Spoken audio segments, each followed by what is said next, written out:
এবার আমরা জ্যামিতির type 3 MCQ গুলো আলোচনা করব। এখানে বলা আছে বৃত্তে অন্তলিখিত সামান্তরিক একটি রম্বস, আয়ত, বর্গ, ট্রাপিজিয়াম। তো বৃত্তে অন্তলিখিত সামান্তরিক আসলে একটা কি হয় চলো দেখি। বৃত্তের ভিতরে যদি আমরা অন্তলিখিত কোনো কিছু অঙ্কন করি তাহলে দেখবা এখানে প্রত্যেকটা কি স্পর্শ করা লাগবে। তো বৃত্তে অন্তলিখিত সামান্তরিক একটি আসলে কি হয়? সামান্তরিক একটি আয়ত হয়। এটা মনে রাখবা, বৃত্তে অন্তর্লিখিত সামান্তরিক একটি আয়ত। খুবই কমন একটা প্রশ্ন, পরীক্ষাতে অনেকবার কিন্তু আসছে।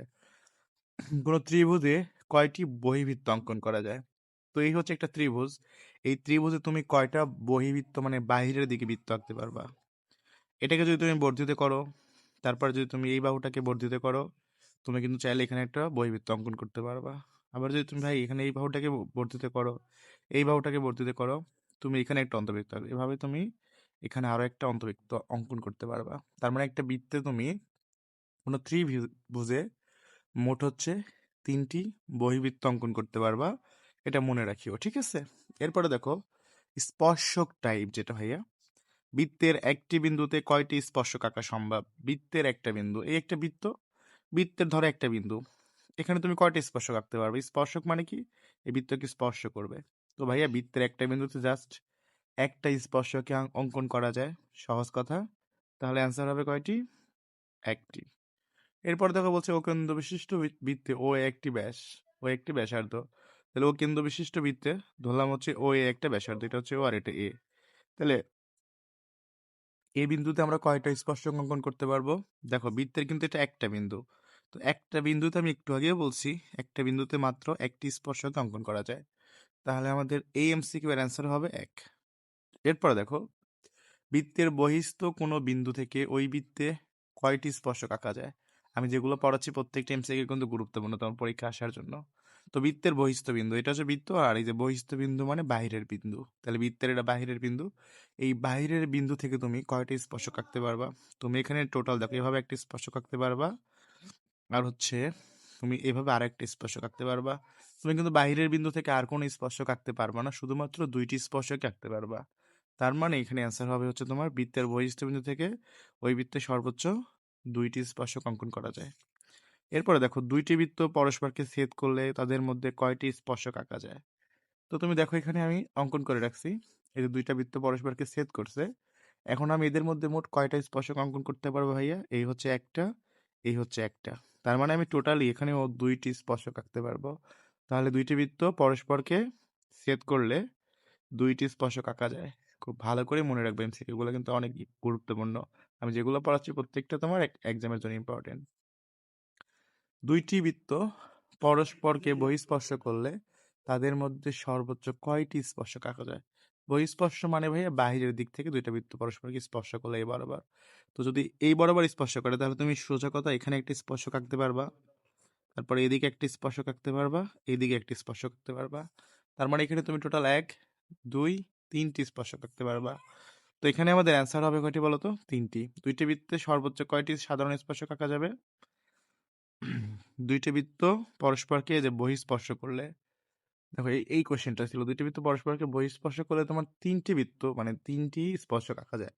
এবার দেখো বলছে 2টি বৃত্ত পরস্পরকে সাধারণ 2টি বৃত্তে সর্বোচ্চ কয়টি স্পর্শক আঁকা যায়? 2টা বৃত্ত তুমি যদি পাশাপাশি রাখো, এটা কিন্তু স্পর্শ করবে না, মানে পাশাপাশি রাখলা, তখন তুমি কয়টা স্পর্শক আঁকতে পারবা? তো তুমি চাইলে এভাবে একটা স্পর্শক আঁকতে পারবা, এভাবে একটা আঁকতে পারবা 2টা, তারপরে চাইলে তুমি এভাবে একটা আঁকতে পারবা এবং এভাবে আরেকটা আঁকতে পারবা। তার মানে টোটাল 4টা স্পর্শক আঁকতে পারবা। তো এখানে আমাদের অ্যান্সার কয়টা হবে? 4টি। সরি ভাই, এটা অ্যান্সার হচ্ছে 4টি। যে 2টি বৃত্তে সর্বোচ্চ কয়টি সাধারণ স্পর্শক আঁকা যায়? 2টি বৃত্তে সর্বোচ্চ 4টি সাধারণ স্পর্শক আঁকা যায়, তোমাদের দেখাইলাম। এরপরে বর্গে অন্তলিখিত বৃত্তের স্পর্শক সংখ্যা কয়টি? বর্গের ভিতরে অন্তলিখিত বৃত্তে, তো বর্গের ভিতরে যদি তুমি বৃত্ত আঁকো ভাইয়া, সেখানে কিন্তু 4টি স্পর্শকই পাবা। এই যেভাবে একটা, দুইটা, তিনটা, 4টা, মানে সে 4টা বাহুতে স্পর্শ করব। তো বর্গীয় অন্তর্লিখিত হলে সেখানে স্পর্শকের সংখ্যা কয়টা হবে? 4টা হবে। তো স্পর্শক টাইপ থেকে তোমাদের কিন্তু যতগুলো এমসিকিউ করাইলাম এগুলো যদি ভালো করে পড়ো, যদি স্পর্শক থেকে পরীক্ষাতে আসে এই টাইপ থেকে আসবে, আশা করি তুমি তখন এটা আরামসে করতে পারবা। তো এই টাইপটা ক্লিয়ার? যদি না বুঝো আমাকে বলিও। টাইপ 5 দেখো অন্তঃস্পর্শ বহিঃস্পর্শ করলে দূরত্ব নির্ণয় করতে হবে। তো অনেক সময় এই টাইপের এমসিকিউ কিন্তু পরীক্ষাতে আসে। অন্তঃস্পর্শ বহিঃস্পর্শ করলে দূরত্ব নির্ণয়ের সূত্র হচ্ছে, যদি ভাইয়া পরস্পরকে অন্তঃস্পর্শ করে তাহলে বিয়োগ বা অন্তর করে দিতে হবে, বিয়োগফল অথবা অন্তর। আর বহিঃস্পর্শ করলে যোগ করতে হবে অথবা সমষ্টি। যোগ যে কথা, সমষ্টিও সেম একই কথা। তাহলে অন্তঃস্পর্শ করলে কি করতে হবে, বিয়োগ করতে হবে, আর বহিঃস্পর্শ করলে যোগ করতে হবে। আরেকটা বিষয় মনে রাখবা, ব্যাস থাকলে অবশ্যই ব্যাসার্ধ বানাতে হবে। যদি কখনো ব্যাস দিয়ে দেয়, সেই ব্যাসটাকে কি বানাতে হবে, ব্যাসার্ধ বানাতে হবে। ধরো বলে দিল তোমার 6 সেন্টিমিটার ব্যাস, তো যদি কখনো ব্যাস বলে দেয় ভাইয়া, তাহলে কি করবো, ব্যাসার্ধ বানাবা। তো 6 সেন্টিমিটারে তুমি 2 দ্বারা ভাগ করে দিবা, ব্যাসরে 2 দ্বারা ভাগ করলে ব্যাসার্ধ হয়ে যাবে। তাহলে ব্যাস দিয়ে দিলে কি করবা, ব্যাসার্ধ বানাবা। অন্তঃস্পর্শ করলে বিয়োগ করে দিবা, বহিঃস্পর্শ করলে যোগ করে দিবা। এইটা খুব ভালো করে মনে রাখিও, হ্যাঁ। যেমন দেখো এখানে বলছে 5 সেন্টিমিটার ও 7 সেন্টিমিটার ব্যাসার্ধের বৃত্তে অন্তঃস্পর্শ করলে কেন্দ্রের দূরত্ব কত। তো এখানে দুইটাই কিন্তু ব্যাসার্ধ দেয়া আছে, আর অন্তঃস্পর্শ বলছে। তো অন্তঃস্পর্শ বললে দূরত্ব নির্ণয় করতে হবে কি করে, অন্তঃস্পর্শ করলে বিয়োগ করে দিবা। তো 7 সেমি থেকে 5 সেমি বিয়োগ করলে তোমার বিয়োগফল কত হইলো ভাইয়া, 2 সেমি হইলো। ব্যাপারটা তো বুঝছো? ওকে। এরপরে দেখো পরবর্তী কোশ্চেন, 10 সেমি 14 সেমি ব্যাস বিশিষ্ট। দেখো দুইটাই কিন্তু ব্যাস আছে, তো আমি তোমাদের কি বলছিলাম, ব্যাস থাকলে অবশ্যই ব্যাসার্ধ বানাতে হবে। তাহলে 10-রে 2 দ্বারা ভাগ করলে কত হবে, 5 সেমি। 14-রে 2 দ্বারা ভাগ করলে কত হবে, 7 সেমি। তাহলে 5 আর 7 সেমি। তাহলে 7 5, মনে রাখো 10-রে ভাগ করে 5 হয়েছে, 14-রে ভাগ করে 7 হয়েছে। ব্যাস বিশিষ্ট বৃত্ত অন্তঃস্পর্শ করলে দূরত্ব কত। তো অন্তঃস্পর্শ মানে কি, অন্তঃস্পর্শ মানে বিয়োগ। 7 থেকে 5 বিয়োগ করলে 7 থেকে 5 বিয়োগ করলে অ্যান্সার হবে 2। সিম্পল। এরপরে দেখো 3 সেমি 4 সেমি ও 5 সেমি ব্যাসার্ধ বিশিষ্ট বৃত্ত। তো এখানে দেখো তিনটি বৃত্ত, তো তোমাকে কিন্তু তিনটি বৃত্ত অঙ্কন করতে হবে। তো আমি এটা করে দেখাচ্ছি তোমাদেরকে। এখানে একটা বৃত্ত আছে, এখানে আরো একটা বৃত্ত আছে, আর এখানে তোমার আরো একটা বৃত্ত আছে, তোমার তিনটে বৃত্ত। এই বৃত্ত তিনটি পরস্পরকে বহিঃস্পর্শ করলে কেন্দ্রদ্বয় দ্বারা গঠিত পরিসীমা কত। তাহলে বহিঃস্পর্শ করছে মানে এই বৃত্তের কেন্দ্র এটা এটা এটা, তাহলে এই কেন্দ্রদ্বয় দ্বারা যে তোমার এটা ত্রিভুজ হচ্ছে সেটা বলছে। তো এখানে তুমি দেখো প্রত্যেকটার মান দিয়ে আছে, প্রথমটা 3 সেমি। তো ভাই এটা হচ্ছে 3 সেমি, এটা যদি 3 সেমি হয় এটাও 3 সেমি হবে। তারপর একটা 4 সেমি, এটা 4 সেমি হলে এটাও 4 সেমি হবে। তারপর এটা কত সেমি আছে, 5 সেমি, এই যে 5 সেমি দেখো।